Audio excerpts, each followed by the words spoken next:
A long time ago, in the ancient land of Israel, there lived a man named Jonah. He was a prophet of God, someone who listened to God's voice and shared his message with others. One day, God spoke to Jonah and said, "Go to the great city of Nineveh. The people there are wicked. Tell them to change their ways."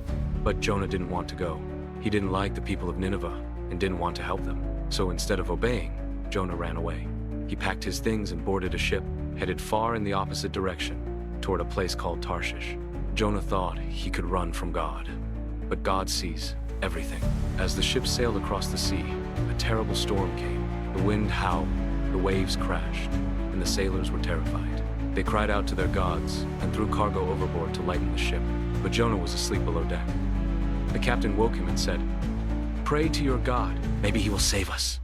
The sailors cast lots to find out who had caused the storm. The lot fell on Jonah, so Jonah admitted, "It's my fault. I ran away from the Lord. Throw me into the sea, and the storm will stop." The sailors didn't want to, but the storm grew worse, so they prayed, then tossed Jonah into the sea, and immediately the storm stopped. The sea became calm. As Jonah sank beneath the waves, something incredible happened.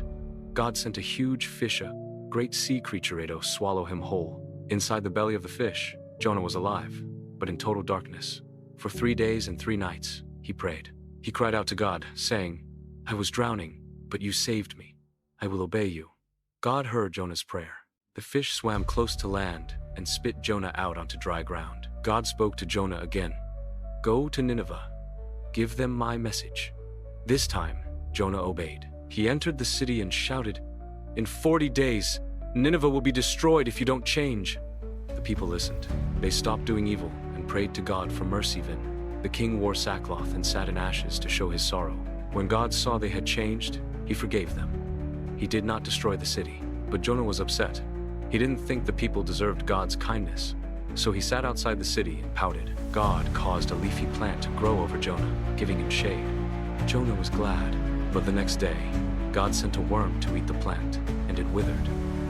Then a hot wind blew, and Jonah grew angry. God asked Jonah, "You're upset about a plant, but you don't care about a whole city full of people and animals?" And Jonah was silent.